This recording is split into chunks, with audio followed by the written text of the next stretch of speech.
Today, we're gonna show you guys how to remove a set of forks and rebuild them. And watch the end, we've got a special surprise for you. Let's get started. So the first thing to do is to get a very small knife. It's a tiny one. It's a little guy. And you're gonna get rid of the chrome little booty caps on your forks. There we go. Now we get to back these out. These are just pinch bolts. They're not the axle. Oh yeah. A little bit of rust in there. Nature's Loctite, as we call it. So get those pinch bolts super loose. Then you're gonna take this beautiful 17mm Allen and we're gonna break our axle free. Cool, it's loose. It's good enough for me. Now we're gonna get our tiny knife again and get rid of these plastic. Sometimes they're so old that they peel apart. It's kind of gross. And now we're gonna loosen these guys. Now, if you notice here, I've actually jacked the front of the bike up a little bit, put the bike into gear so the rear wheel doesn't roll, and I've taken some of the load off of the front forks. I'll show you why in a moment. Allen on a socket. This would be a 6mm for the top screw or bolt. Loosen that guy. Go right over the other side, over the top, so I don't have to waste my time. And if I can do this like a magician from this side. Okay, so those top ones are loose. Even the bottom one's tight. Going back to my axle. I'm gonna get this wheel out of here. Pretty sure we're out. There she comes. Ta-da! Now when I pull this out, you got a spacer on the left side and a spacer on the Speedo side. Sorry, that will be right side of the bike and Speedo side. Those will fall out sometimes. This one didn't. Set that aside. Wheel can go on the floor. Now our forks are floating around. So now we're gonna get our bigger Allen, which this is a 8. And I got a little flop on the bike, so I'm gonna tighten these straps down. I'm gonna loosen the pinch bolt, and this fork is gonna start sliding right out. This way. So now you've removed one side of your forks. And this is stupid easy. You're gonna repeat the process for the other side. I'm scooting the bike over so I have a little more room. There we go. Ta-da! So now you've got one of your forks. How the f do you rebuild this thing? Because it's got cracks in the seal here. And you can see there's some fluid leaking here. So we're gonna replace the oil seals and the bushings. We got a screwdriver. There we go, that's just your dust seal. That's trash. There is a ring inside here. This one's actually rusted a bit, so we'll clean that out before we put everything together. But there's like a big snap ring in here. Yeah, that's the ring. It's all rusty. What we're gonna do first is we're gonna open this up and get some of the fluid out and release the piston from the slider. Put it in our vise. And we've got an 8mm T-handle wrench. There's a little Allen key in the bottom of your fork here. She's a tough one. 19mm wrench. We're gonna take the fork cap off. So, hot tip for you guys. Before you remove the forks from the triple clamps on your motorcycle, leave the bolts, the pinch bolts tight, and loosen these caps. Now, this is under pressure too. So I'm using my hand to apply pressure to this as I back the fork cap off. There we go. Here's your spacer. And there's gonna be a spring in there. There she is. We're gonna pull the spring out. Let's sit there and drain. Now we're gonna do something very old-timey. This is the very first fork removal tool I ever made. This thing. It is filthy. It is rough. It's got square tube welded to a round tube for a handle. And I'll show you why. So now what I've done is I've clamped my T-handle Allen key here, 8mm. I've oriented the fork onto the Allen key, and then I've used my ancient as fork piston removal tool to start backing off that fork piston. And I believe we are free. There's no more resistance. So now, pull the tool out. And that screw should pop out. Cool. So now I'm gonna get my pick and I'm gonna get the spring out of here. Pick or screwdriver. I think screwdriver will be best in this case. There's the edge of it. Get underneath it and pop it out. There you go. There's our fork piston. Ta-da. There's your oil seal. And there's the bushing. All your beautiful parts. Now, really important, see that little guy came out? Has to go back in the right way. So the smaller hole goes on the bottom of the fork. The bigger hole goes up inside. So before we begin, I want to show you guys exactly what you're going to look at when you pull your forks apart, all right? So we're going to go down the list here. This is your fork tube cap. This is a fork tube cap O-ring. This is your fork spacer. This is the spring seat. This is your fork spring. This is the fork piston. This is the rebound spring. This plastic guy here is an oil lock piece. It is directional. One side is larger than the other. This is your fork tube bushing. This is the socket bolt for the fork. This is the fork tube. Moving all the way up the fork tube. You like how I did that? See there? This is your slider bushing. This is the backup ring. This is your oil seal. This is what they call a stop ring. I call it a retaining ring. Both terms will be interchangeable in this video. And this is a dust seal. This is the fork slider. And this is saltwater taffy. Delish Navidad. So now we're going to assemble our forks. We have taken them apart.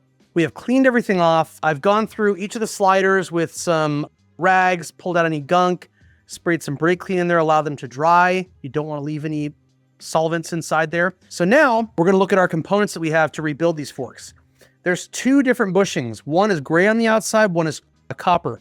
And they're also different sizes. So the smaller one first goes over the end of your fork tube. Then you're going to take your oil locking piece and it goes in the end of the fork like this. You're going to take your fork piston and the rebound spring here and put it up inside.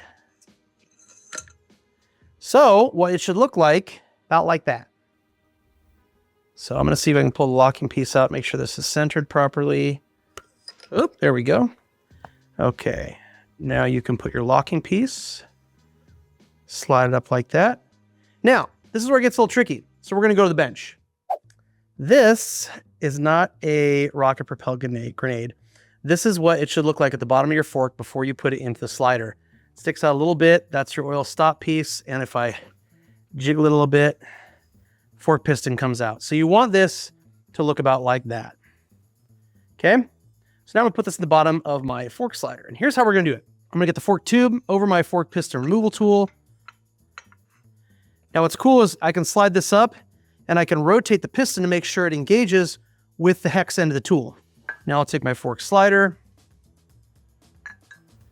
Nice and easy. I'm going to look down here and make sure I'm lining up good. I'll get my screw. There we go.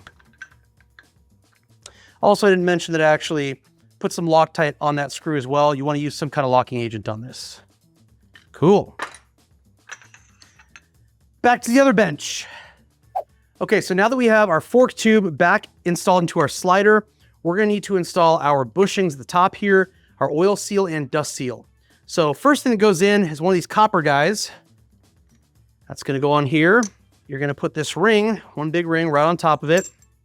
And then I have this piece of PVC from Home Depot, which slides over the top and it fits inside the fork slider. I have a hammer now. These, if they get scratched, what will end up happening is it will end up scarring the rubber on the inside of your oil seal and dust seal, and that's how you get leaking coming out of the top.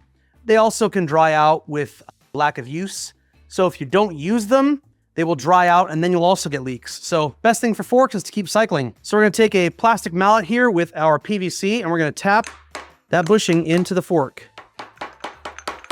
So if you take a look in here, you can see what it looks like with the bushing installed into the slider. So now we're going to take our oil seal, and the difference in these seals is really important, okay? So if you look at these, I know it's easy when you're just doing a job first time. It's hard to recognize parts like, oh my God, what's happening? But not to worry, I got you. The oil seal is the flat one with a spring inside. The dust seal is the one that has a little volcano on top. See that? Very different looking. And the oil seal also has a big flange on the top hat action. So we're going to take our oil seal, take a little bit of that fork fluid, rub it on the inside here, a little bit of lubrication. I know you guys are used to that. In a rare occasion, I'm not using spit to lubricate something on my motorcycle. I know it's weird. So we're going to slide this on the top of the fork. Be very gentle and very careful with this part. because if you end up folding the lip underneath or cutting it, it's not a seal anymore. It's garbage. So we slide that down, use our PVC tool again, press this guy in, give it some light taps, make sure it seats in there. All right, now when it's seated, I'm gonna use my pick and I'm gonna adjust to this little ring inside here. That is where the retaining clip will go. Once your oil seal is fully seated, you take your clip, slide it over, put one open end into that little ring there, and you can get a screwdriver on one side to help you, like so, very gently, press it down, and there's that positive snap we were listening for. Now you've installed the oil seal and the retaining ring. Now you're gonna get your dust seal. Same process here. I like to take a little bit of fork fluid, put it around the inside, not a ton. I'm gonna wipe off any excess. We're just looking for a little bit of lubrication here. Slide it over the top of the fork. Now, this doesn't really require any hammering. You can usually get this in with your fingers, just like that. Now, one set of our forks has been assembled. It will move up and down. Next process will be to install a spring and a spacer and our fork extensions. What we're gonna do here now is I've got my fork assembly here. I have my spring. I have some spacers here. I've got a cap, which I'm not gonna use, but I do have new O-rings, which I am gonna use. And we're gonna pull this together and fill the fork up with fluid. So, but the spring goes in, tight coils first. All right, so you guys, I don't know if you've heard this argument, but I believe washers are directional. The softened edges and the sharp edges, see, it's a directional thing, you know? I like to put the sharp edges down towards the spring. There we go. Once you've got that inside there, one thing I didn't do, which I will do now for you, is to take your new O-ring and slip it over your fork extensions. If we were not using extensions, we would use these original fork caps, in which case we take our O-ring and put it over the fork cap. Really important. I also like to take a little bit of fork fluid and lubricate that ring after it's on the cap or the extension. I will do that now. A little fluid on my pinky. Make sure these threads are free of any debris, any crap off your bench, lint, earwax. It could all play hob with your installation process. So before we do this though, we're gonna make sure the fork is compressed all the way down. I've made a little tool, okay? This is 4.4 inches. This is a really easy way to measure your fork fluid installation. You can measure it out in like some sort of vessel that has graduated markings on it. I don't have that. And thank goodness the service manual tells you, you wanna fill it 4.4 inches from the top. I use this, my little dipstick. So I got some fork fluid here, fork oil. We're gonna fill this up. Once I put a little bit in, I'm going to cycle this.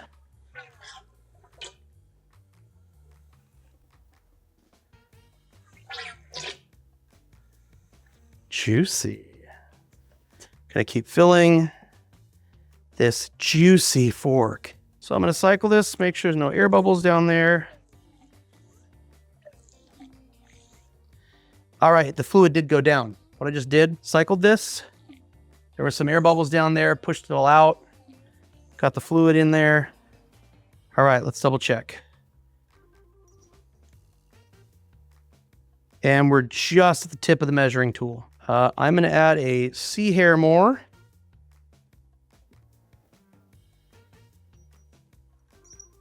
There we go. Now we have a spacer to put in. This guy goes right here. And I'm gonna lift the fork up, let the bottom slide down so the spacer goes inside. Take my fork extension, press the spacer down, and start threading. Beautifulous.